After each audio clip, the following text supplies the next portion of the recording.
আপনি একটু খেয়াল করে থাকেন, স্বভাব ত্যাগ করেন, বউকে মারতে যান কেন, মুখ গালি দেন কেন, এসব নোংরা স্বভাব কেন?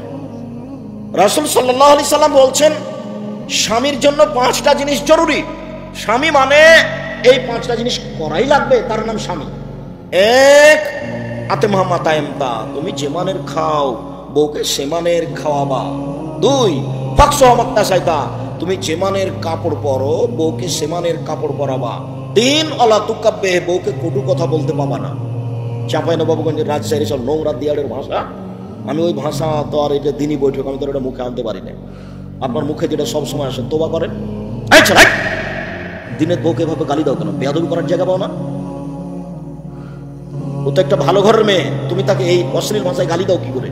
অমুকের বাচ্চা অমুক বলে গালি দাও কি করে? জীবনে আর কোনোদিন মুখ খুলবে না। নিজেকে মুসলমান মনে করলে স্বভাব খান ভালো করো, পরের বেটিকে এভাবে গালি দাও কেন? শোনো, পরের বেটিকে এভাবে গালি দিলে তোমার বেটিকে আর একজন তাক দিলে এটা মনে রেখো, সেদিন তোমাকে খারাপ লাগবে। মুখ খান বন্ধ করো, জীবনে কোনোদিন অমুকের বাচ্চা অমুক বলে গালি দেবা না, অমুকের বেটি অমুক বলে গালি দেবা না। কটু কথা বলাই নিষেধ, তোর স্বভাব খারাপ, তোর ঠোঁট মোটা, তুই দেখতে কালো, এইসব ভাষা বলা যাবে না। আল্লাহ রাসূল জোরালো নাকচ করেছেন। আজকে বক্তব্য শুনতে এসেছেন, আমার বক্তব্যের সাথে মুনাফিকি করিয়েন না, আপনাকে আমি অনেক ভালোবাসি। আমার বক্তব্যের সাথে মুনাফিকি করে কোনো লাভ নাই। আপনি মুখ খারাপ উচ্চারণ করেন না, বউয়ের কাছ থেকে কথা বলে শান্তি পাবেন। আল্লাহ বলছেন অমিন আয়াতিহান খালাকালাকুম মিন আজওয়াজিন লিতাসকুনু ইলাইহা অমিন আয়াতিহান খালাকালাকুম মিন আনফুসিকুম আজওয়াজান লিতাসকুনু ইলাইহা। পৃথিবীর মানুষ, তোমাদের পক্ষ থেকে, তোমাদের পাশ থেকে আমি তোমাদের স্ত্রীদেরকে সৃষ্টি করেছি যাতে করে শান্তি পাও, তৃপ্তি পাও। মখমল দিয়ে বিছানা বিছানা থাকলে শান্তি হবে না বউ ছাড়া। উন্নত মানের খানা তৈরি খেলেও, উন্নত মানের তৈরি খাদ্য খেলেও শান্তি তৃপ্তি হবে না বউ ছাড়া। আল্লাহ বলছেন সব শান্তি তৃপ্তি বউয়ের কাছে রেখে দিয়েছি, সব শান্তি তৃপ্তি স্ত্রীর কাছে রেখে দিয়েছি। তাহলে গালি দিলে শান্তি তৃপ্তি হয় কি করে? মারলে শান্তি তৃপ্তি হয় কি করে?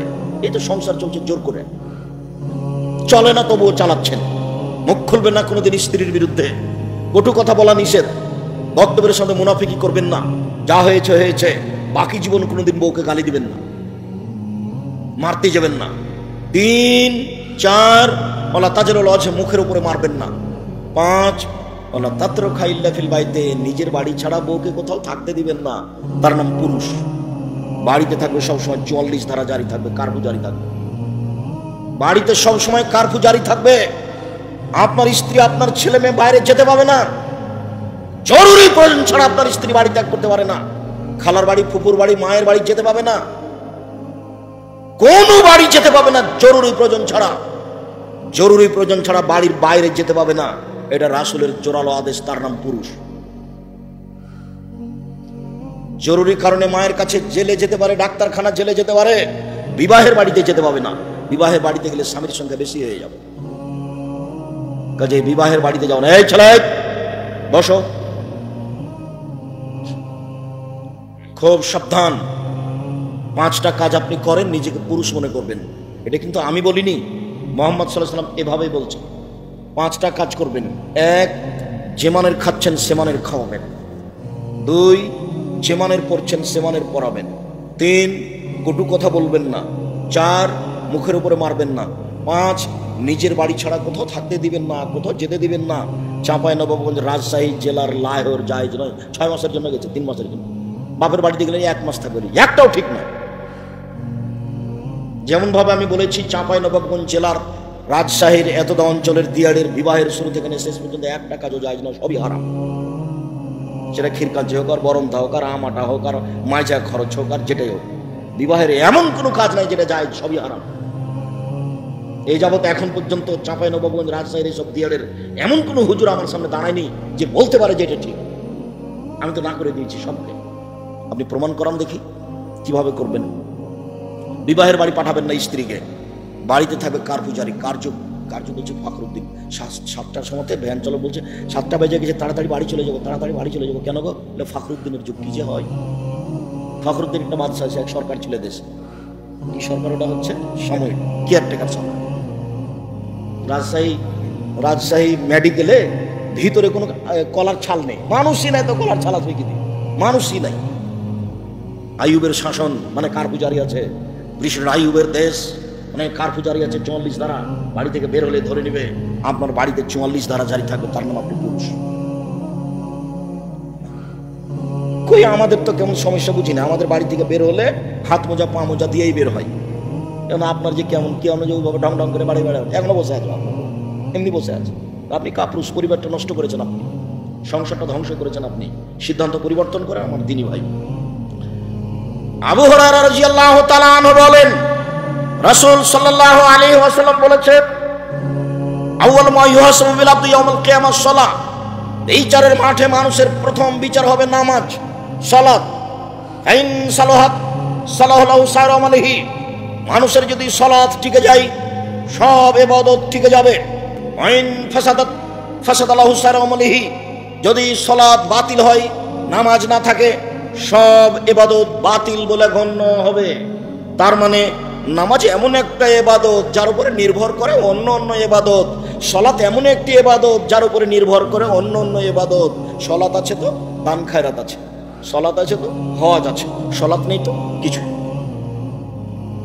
মহান আল্লাহ বলেন, ফাসাল্লি লিরাব্বিক, মুহাম্মদ আপনি আপনার প্রতিপালককে সন্তুষ্ট করার জন্য সালাত আদায় করুন।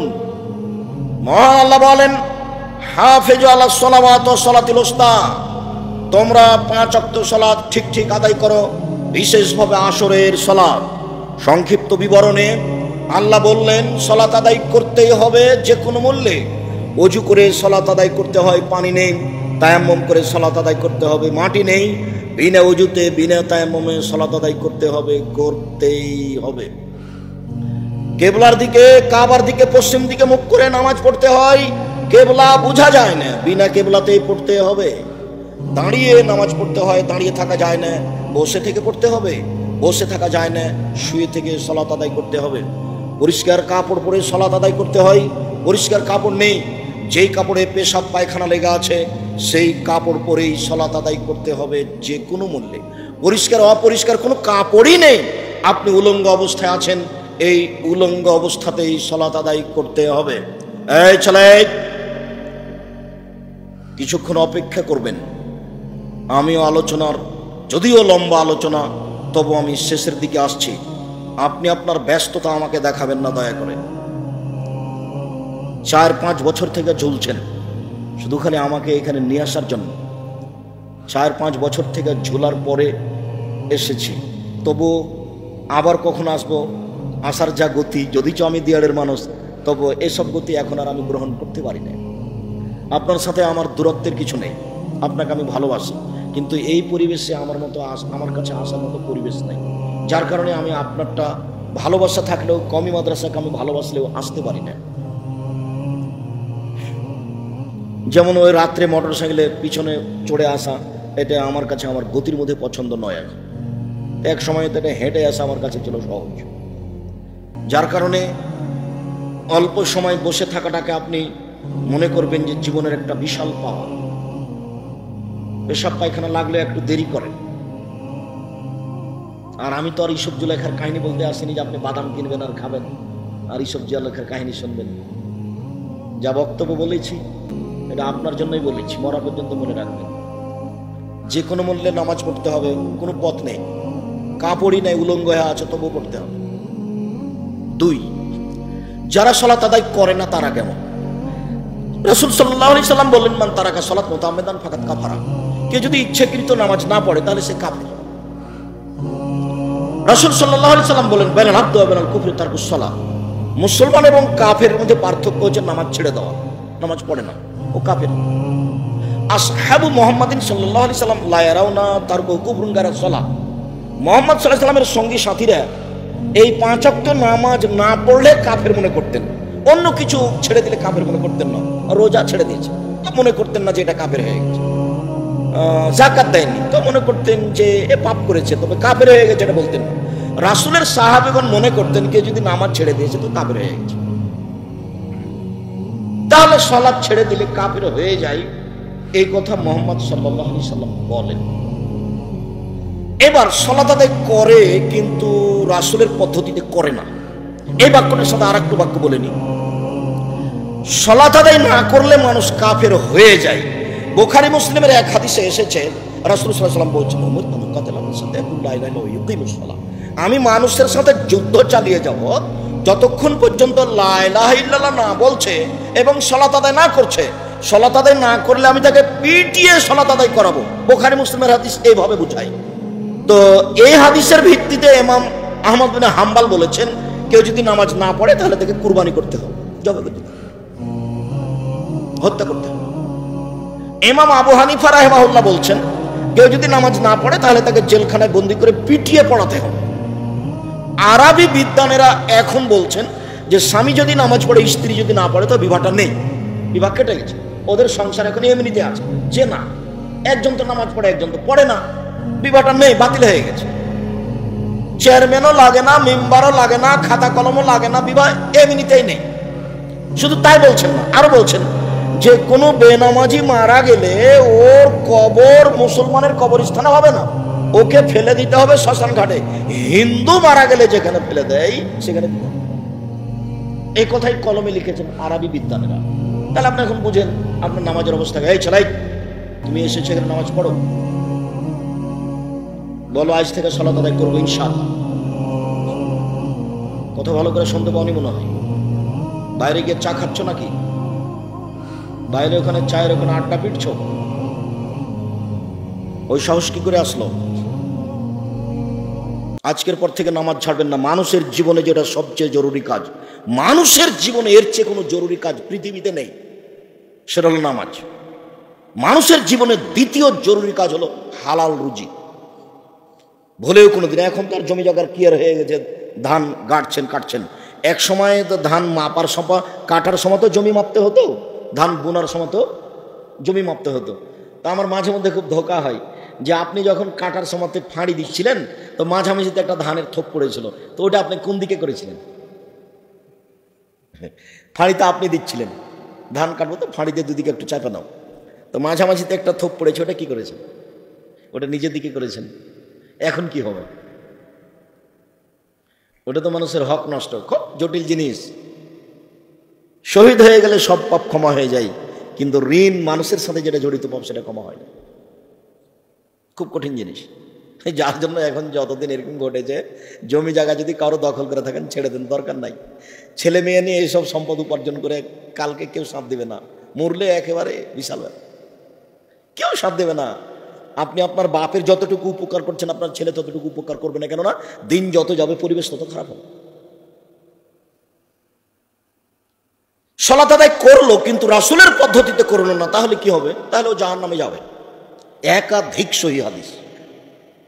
তার মূল দিকগুলো হচ্ছে রুকু সিজদা, এগুলো যদি ঠিক না হয় তাহলে নামাজ কবুল হবে না। শাকিক রাদিয়াল্লাহু তাআলা বলেন, রাআ হুযায়ফা রাদিয়াল্লাহু তাআলা রাজুলান, হুযায়ফা একজন লোককে নামাজ পড়তে দেখলেন, লাম ইতুমু রুকু ওয়ালা সুজুদা, সে লোকটা রুকু এবং সিজদা ঠিক মতো করলো না। তখন হুযায়ফা রাদিয়াল্লাহু তাআলা বললেন, ইন্নাকা লাম তুসাল্লি, তুমি সালাত আদায় করনি। তারপরে বললেন, ও যদি এখন মারা যায় তাহলে মুসলমান অবস্থায় মারা যাবে না, নবীর পদ্ধতিতে তার মরণ হবে না, নামাজ পড়েছে তবু এই অবস্থা। কারণ রাসূলের পদ্ধতিতে পড়তে হবে, জরুরি, রাসূল যেভাবে পড়েছেন। এবার আমার দিকে লক্ষ্য করেন, আমি কয়েক মিনিট সালাত আদায় দেখাই। এক, সালাত আদায় করতেই হবে। দুই, করে না যারা তারা কাফের। তিন, করে কিন্তু রাসূলের পদ্ধতিতে করে না, তখনও জাহান্নামে যাবে। চার, কিভাবে সালাত আদায় করতে হবে? আল্লাহু আকবার, ডান হাতের কবজি বাম হাতের কবজির উপরে রাখবেন। আল্লাহু আকবার বলার পূর্বে সুন্দর করে ওযু করে নিয়েন। সুন্দর ওযু বুঝেন? মানে 3 বার করে হাত পা ধুইবেন, ধোয়ার জায়গাগুলি 3 বার পানি দেওয়া নয়, কবজি পর্যন্ত ধুইতে 3 বার পানি দিতে হবে, এই কথা আল্লাহর নবী বলেননি। কবজি পর্যন্ত ধুইতে গিয়ে যদি 10 বার পানি দিতে হয় দেন, সম্পূর্ণ যখন ভিজে গেছে তখন পানি দিয়ে ভিজাবেন, তার নাম দ্বিতীয়বার ধোয়া। আবার তাতে পানি দিয়ে ধুইবেন, তার নাম তৃতীয়বার ধোয়া। সুন্দর যদি ওযু করতে পারেন তাহলে আপনার সব পাপ ক্ষমা হয়ে যাবে। সুন্দর করে যদি আপনি ওযু করতে পারেন তাহলে আপনি হয়ে যাবেন সেই দিনের মতো যেদিন তার আপনার মা আপনাকে জন্ম দিয়েছে, নিষ্পাপ হয়ে যাবে। সুন্দর করে যদি মানুষ ওযু করতে পারে তাহলে রাসূল বলছেন, ওয়াকানা মিন খাতিতিকা ইয়াউমিন ওয়ালাদাতহু উম্মুহু, লোকটা হয়ে যাবে সেই দিনের মতো যেদিন তার মা তাকে জন্ম দিয়েছে। আর একটু পূর্ণ হাদিসটা 2-3টা বাক্য বলি। আল্লাহ নবী বলছেন যে স্বপ্নে আমি আল্লাহকে দেখলাম যে আল্লাহ আমার কাঁধের এই ঘাড়ের পিছন দিকে হাত দিলেন। হাত দেওয়ার সাথে সাথে আমি বুকে ঠান্ডা অনুভব করলাম। আল্লাহ আমাকে